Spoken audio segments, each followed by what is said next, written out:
Sir இப்போ சமீப காலமாக திமுக, அதிமுகவிலிருந்து முக்கிய பிரமுகர்களை இழுக்கின்ற பணியை செய்து வருகிறது. திமுக, அதிமுகவை கபலீகரம் செய்வதாக நீங்க பார்க்குறீங்களா? அதிமுக என்கிற அரசியல் கட்சி ஒரு ஓடாத குதிரை போல நின்று விட்டது.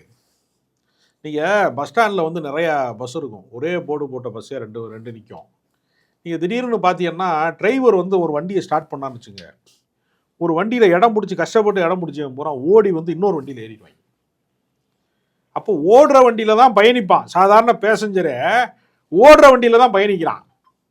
அரசியலில் ஓடாத வண்டியில் எப்படி பயணிப்பான்? நீங்கள் அன்வர் ராஜா அவர்கள் ராமநாதபுரம் மாவட்டத்தில் ஒரு செல்வாக்கு மிக்க நபர். அவர் ஆரம்பத்தில் எம்ஜிஆர் திமுகவில் இருந்தபோது அவரும் திமுகவில் இருக்கார். எம்ஜிஆர் மன்றத்தில் இருக்கிறார். எம்ஜிஆர் 1972 கட்சி ஆரம்பிக்கிற போது இவர் எம்ஜிஆருக்கு ஆதரவாக திமுக விட்டு விலகிறாரு. மண்டபம் ஊராட்சி ஒன்றியத்தினுடைய பெருந்தலைவர், யூனியன் சேர்மன் சொல்லுவாங்க, அதில் ஜெயிக்கிறாரு.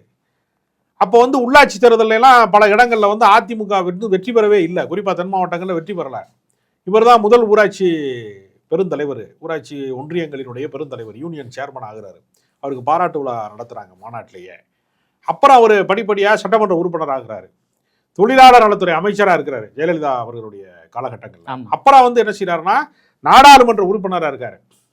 இவ்வளவு பொறுப்புகளை வைத்தவர் 1972 அதிமுக தொடங்குச்சு அப்படின்னா இன்றைக்கு வரைக்கும் ஒரு 52 ஆண்டு கால அரசியல் வரலாற்றில் 52 வருடமும் அதிமுகவில் அன்வர் ராஜா இருக்கிறாரு.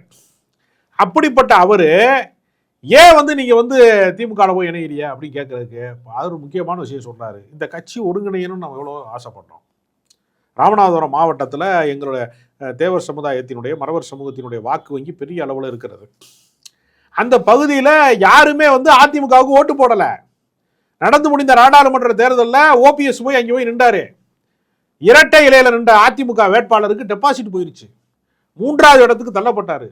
ஓபிஎஸ் 3,42,000 வாக்குகள் வித்தியாசத்தில் வெற்றி பெற முடியலையே தவிர 34% வாக்கு வங்கியை பெற்றுட்டார். அப்போ வெற்றி பெறுவதற்கான சாத்தியக்கூறுகள் குறைந்து கொண்டே இருக்கிறது. அதிமுக இனி கரையேறாது. தென் மாவட்டங்களில் அதனுடைய வாக்கு சதவீதம் வீழ்ச்சி அடைந்து கொண்டே இருக்கிறது. இது ஒரு மாற்றத்தை உண்டாக்கணும்னா, அதிமுக வலிமை பெறணும்னா